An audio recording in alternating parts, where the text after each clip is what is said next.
प्यारे बच्चों, आज हम जो कहानी पढ़ने जा रहे हैं उसका नाम है चार चोर। तो चलो शुरू करते हैं।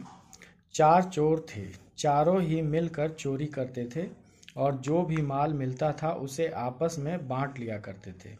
वे थे तो इकट्ठे, मगर थे बड़े स्वार्थी।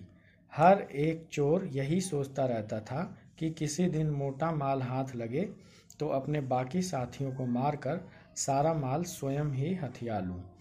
मगर आज तक ऐसा मौका नहीं आया था। एक रात उन्होंने एक नगर में सेठ के यहाँ सेंध लगाई। उनके हाथ खूब माल लगा। उन्होंने सारा धन एक थैले में भरा और उसे लेकर जंगल की ओर भाग निकले। 2 दिन तक वे भूखे प्यासे जंगल में ही छिपे रहे। वे जानते थे कि नगर सेठ के यहाँ सेंध लगाने की वारदात से शहर के चप्पे चप्पे पर पुलिस फैल गई होगी। वे अभी कुछ दिन और जंगल में ही छिपे रहना चाहते थे, मगर मजबूरी यह थी कि उनके पास खाने पीने का सामान नहीं था। जहाँ तक संभव था उन्होंने भूख बर्दाश्त की, मगर जब भूख बर्दाश्त से बाहर हो गई तो उन्होंने फैसला किया कि उनके 2 साथी शहर जाकर वहाँ का माहौल भी देख आएं और खाना भी ले आएं। ऐसा निश्चय कर उनमें से 2 शहर की ओर चल दिए। शहर जाकर उन्होंने खूब जमकर खाया और दोनों ने योजना बनाई कि अपने 2 साथियों को ठिकाने लगाकर सारा माल खुद ही हड़प लें। ठिकाने लगाकर मतलब मारकर। अतः उन्होंने अपने साथियों के खाने में जहर डाल दिया।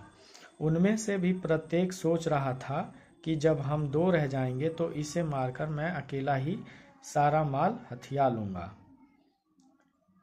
इधर जंगल में दोनों चोरों ने खाने का सामान लाने गए अपने साथी चोरों की हत्या कर डालने की योजना बना ली थी।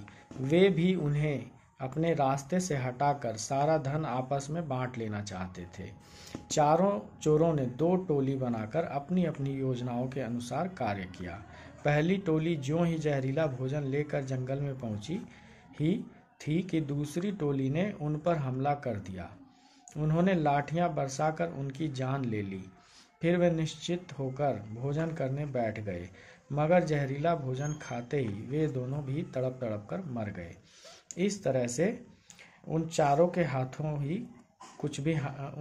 चोरों के हाथ कुछ भी नहीं लगा।